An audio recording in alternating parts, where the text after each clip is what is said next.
மனதோடு தான் நான் பேசுவேன். இப்போ வந்து just want to share my like issues. எனக்கு மேரேஜ் ஆயிடுச்சு. மேரேஜ் ஆகி ஒரு 7 இயர்ஸ் ஆச்சு. இப்போ ரீசெண்டாக டிவோர்ஸ் ஆயிடுச்சு due to like opinion difference and is an abusive person. எனக்கு ஒரு குழந்தை இருக்கு, செகண்ட் ஸ்டாண்டர்ட் படிக்கிறான். ஸோ லைக் நான் வந்து என் ஃபேமிலி சைட்லேயே ரொம்ப சப்போர்ட் இல்லை. எனக்கு வேலையை நம்பி தான் நான் எல்லாமே மேனேஜ் பண்ணிட்டு இருக்கேன். லவ் மேரேஜா அரேஞ்ச் மேரேஜா உங்களுது? இல்லை மேம், இல்லை அரேஞ்ச் மேரேஜ் தான். பர்ஃபெக்டாக ஏஜ் டிஃப்ரென்ஸ் ரொம்ப ஜாஸ்தி. அப்போ நான் ஒரு டைம் சொன்னேன், நான் எப்பவுமே அந்த ரொம்ப வந்து எப்பவுமே டே ஸ்காலராக தான் படிச்சுட்டு வந்தேன். வீட்டில் என்ன சொல்றாங்களோ அதுபடி நடந்து வளர்ந்தேன். வீட்டை விட்டு வெளியே கூட நான் போக மாட்டேன். ஜாஸ்தி எனக்கு ஃப்ரெண்ட் சர்க்கிள் கூட இல்லை. அம்மா அப்பா என் அண்ணா இருக்கான், அவங்க உலகம் நினைச்சு ஜாஸ்தி ஃப்ரெண்ட் சர்க்கிள் இல்லை. நான் சொன்ன இந்த மாதிரி ஏஜ் டிஃபரன்ஸ் ஜாஸ்தியா இருக்கு ஓகேன்னு அது அவங்க கன்சிடர் பண்ணல. சரி, அவங்களுக்கும் நல்ல சர்க்கிள் இல்லை, ரிலேட்டிவ்ஸும் ப்ராப்பரா கைட் பண்ணல. யாரும் நம்பினாங்களோ அவங்களும் ப்ராப்பரா கைட் பண்ணல. சரி இப்படியே போட்டுன்னு சொல்லி ஏதோ பண்ணி வச்சுட்டாங்க வச்சுங்களேன். எவ்வளவு ஏஜ் டிஃபரன்ஸ்மா? 8 இயர்ஸ் ஏஜ் டிஃபரன்ஸ் இருந்துச்சு மேம். 8 இயர்ஸ் ஓகே, ரொம்ப சொல்ல முடியாது. என்ன சிக்கலாச்சு உங்களுக்கு அவரோட? அது அதாவது ஜாஸ்தி ஸ்பெண்ட் பண்ணாம அது மாதிரி எல்லாம் இருந்துகிட்டு நான் வேலைக்கு போய் கூட மேனேஜ் பண்ணிட்டேன். அதெல்லாம் பிரச்சனை இல்லை மேம்.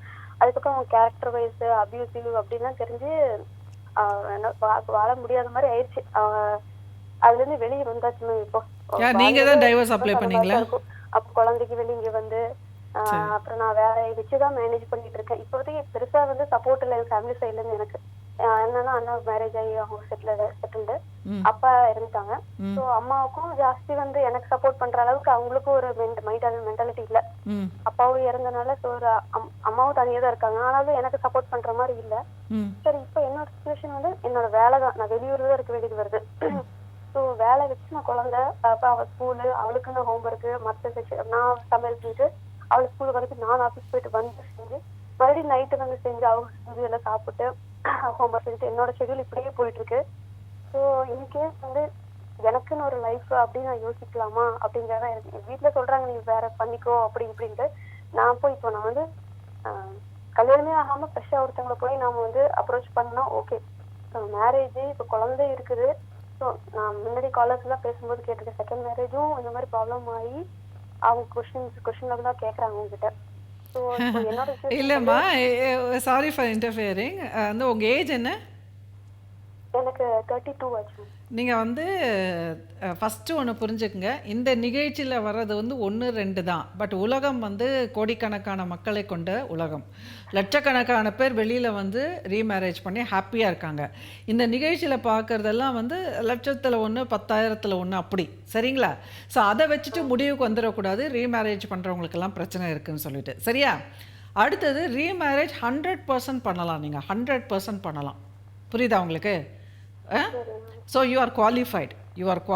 உங்களுக்கு அதுக்கான குவாலிஃபிகேஷன் இருக்குது. ஆனால் பயங்கரமாக பொறுமையாக ரொம்ப ரொம்ப நிதானித்து ரொம்ப பிளானிங்கோட நீங்கள் அப்ரோச் பண்ணணும். Okay, so you have to register. அதுக்கப்புறம் ஒரு நல்ல ஃப்ரெண்ட்ஸ் வந்து ஃபார்ம் பண்ணிக்கணும். நல்ல ஃப்ரெண்ட்ஸோ இல்லை ரிலேட்டிவ்ஸோ அவங்கள வந்து சப்போர்ட்டாக வச்சுக்கணும்.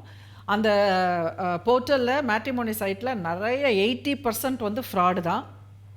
அதனால் வந்து நீங்கள் யார் வந்து என்ன சொன்னாலும் அந்த ரொம்ப கனவான ஒரு வாழ்க்கையை தான் சொல்லுவாங்க. அப்படியே எனக்கு வந்து லவ்னா அவ்வளோ பிடிக்கும், நான் ஃபேமிலினா குக்கிங்னா பிடிக்கும், நான் சாப்பாடு நான் இப்போ காசாக அப்படி சம்பாதிப்பேன், இப்படி தான் எல்லாம் பீலாக விடுவாங்க அங்கே. ஸோ அதனால் எல்லாத்தையுமே அப்படி ஒரு டிஸ்டன்ஸில் வச்சு தான் எடுத்துக்கணும். எல்லாத்தையுமே சந்தேகம் தான் படணும். புரியுதா உங்களுக்கு? ஆனால் அதுக்குன்ட்டு நம்பிக்கை விட்டுறக்கூடாது. கரெக்டாக வந்து எல்லாரையும் வந்து மீட் பண்ணணும், டேட்டிங் பண்ணுறதுனா உடனே ஃபிசிக்கலி கனெக்ட் ஆகக்கூடாது. ஃபஸ்ட்டு நீங்கள் யார் கூடயாவது கூட்டிகிட்டு போய் கூட மீட் பண்ணலாம், அப்புறம் தனியாக மீட் பண்ணலாம், பேசணும்.